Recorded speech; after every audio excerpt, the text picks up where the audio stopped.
Hey guys, how's it going? We are we are almost done with Ezekiel. A couple of more chapters. We're on chapter 45 today, and we have three more after that.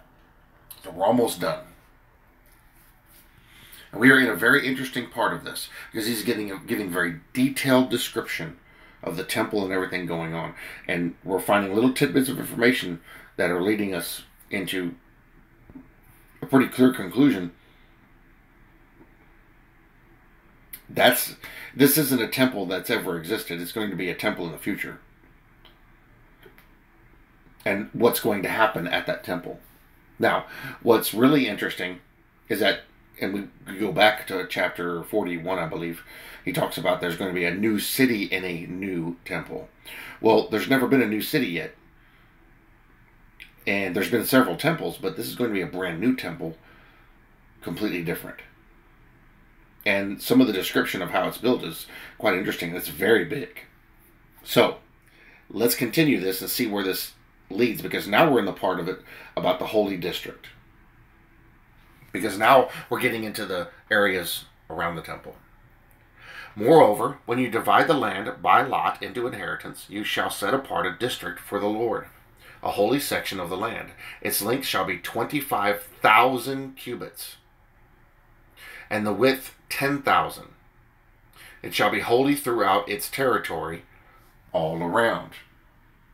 Now, I believe something very interesting is going to pop up here. So, supposedly New Jerusalem, according to the Bible, is, I think it said, was it 1,500 cubits by 1,500 cubits? I forget exactly what the dimensions are. Well, if that's the case, that would fit in here.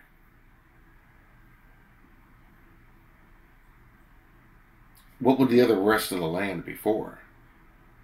What we know from the book of Revelation is there's a camp of the saints that is adjacent to the city. So maybe he's giving the dimensions of the area where the camp and the new city is going to be. We'll see. Verse 2, of this there shall be a square plot for the sanctuary, 500 by 500 rods, with 50 cubits around it for an open space.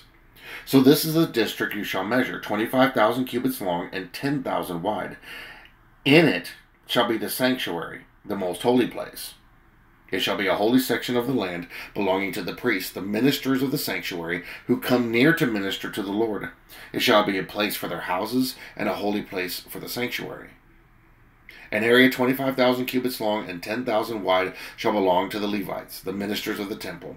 They shall have 20 chambers as a possession. You shall appoint as the property of the city an area 5,000 cubits wide and 25,000 long, adjacent to the district of the holy section. It shall belong to the whole house of Israel. Now, if you're picturing in your head what this would look like and which direction these are going, you should start to put together a picture here of what this is going to look like. Basically, if you assemble it, if it's going the right way, it should make a cross, a giant cross, because it's longer than it is wide. The prince shall have a section on one side and the other of the holy district and the city's property. What prince? Who's that? Who's the prince? Would that not be Jesus? You shall have a section on one side and on the other of the holy district and the city's property, and bordering on the holy district and the city's property, extending westward on the west side and eastward on the east side. The length shall be side by side with one of the tribal portions, from the west border to the east border. So they're building a cross, basically, with this layout. The land shall be his possession in Israel, and my princes shall no more oppress my people, but they shall give the rest of the land to the house of Israel according to their tribes. How interesting. I wonder who that prince is, because it seems to me like that's Jesus. Did we not read in a previous chapter about that? Verse 9, thus says the Lord God, enough, O princes of Israel. Remove violence and plundering. Execute justice and righteousness, and stop dispossessing my people, says the Lord God. Who are these princes? Leaders. Verse 10, you shall have honest scales, an honest ephah, an honest bath. That's measurements. The ephah and the bath shall be of the same measure, so that the bath contains 1/10 of a homer, and the ephah 1/10 of a homer. Their measure shall be according to the homer. The shekel shall be 20 gerahs, 20 shekels, 25 shekels, and 15 shekels shall be your mina. He's setting up their economy. This is the offering which you shall offer. You shall give 1/6 of an ephah from a homer of wheat, and 1/6 of an ephah from a homer of barley. So now you know exactly what you're going to give, because he's setting the measurements. Just measurements. This is all millennial reign stuff. Verse 14, the ordinance concerning oil. The bath of oil is 1/10 of a bath from a kor. A kor is a homer, or 10 baths. For 10 baths are a homer. Seems confusing, but hold on.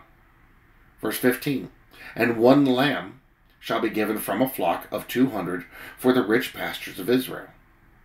These shall be for grain offerings, burnt offerings, and peace offerings, to make atonement for them, says the Lord God.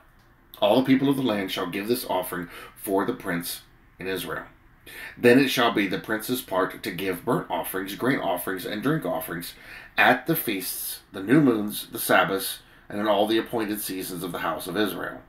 He shall prepare the sin offering, the grain offering, the burnt offering, and the peace offerings, to make atonement for the house of Israel.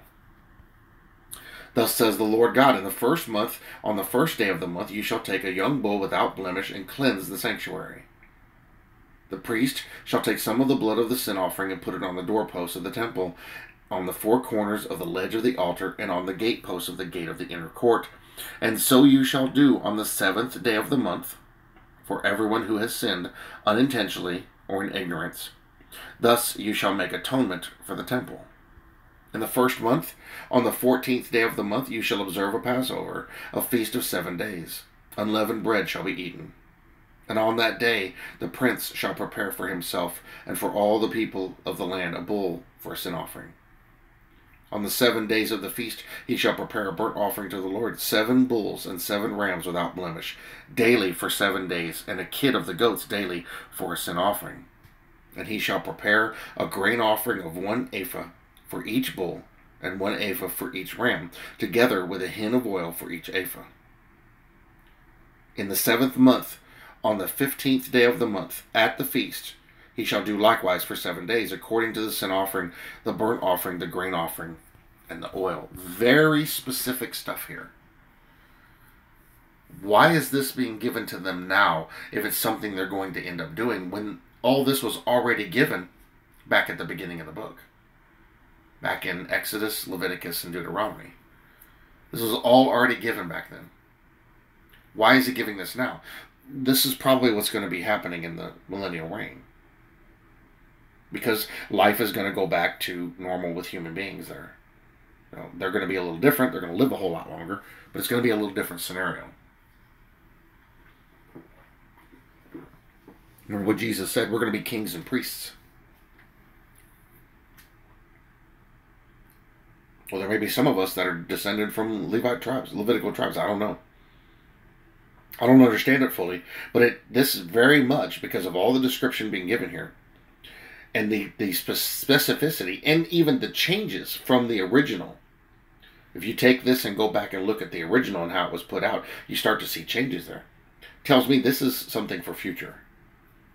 It's for a future time frame. This is something that's going to happen down the road. It's going to be millennial reign. Because he's going to fix everything and put it back the way it was, and that's how everybody's going to do it. How it's going to play out, I don't know. I can't tell you. I don't know those things. But it does strike me that there are changes here from what the original was, and this seems to be more specific and more directed. And there's certain wording being used in referencing people here that doesn't seem like it's talking to regular people, but like the prince. Who's the prince? Well, who's going to be the leader over Israel back at that time? Jesus Christ. Very interesting. And he's the high priest. So Tomorrow will be Ezekiel 46, the manner of worship. We're going to get some more clues into what this is going on here. Again, it seems kind of boring, but there's interesting things here that are telling us certain things that are coming. Certain details that are important that are going to reveal other stuff to us. After that will be the healing waters and trees. Pay attention to this one, because this is going to give us some more clues and lead us probably to the book of Revelation, and then the division of the land. So guys, that was Ezekiel 45. I know this is probably the boring part of it. It may not make a lot of sense. We're just trying to discover some key elements here to help us understand what's being talked about. And as we go further along, we will discover more. And then I don't know what book we're going to go into after that yet. All right, I love you guys. Thank you all for watching. I'll see you in the next one.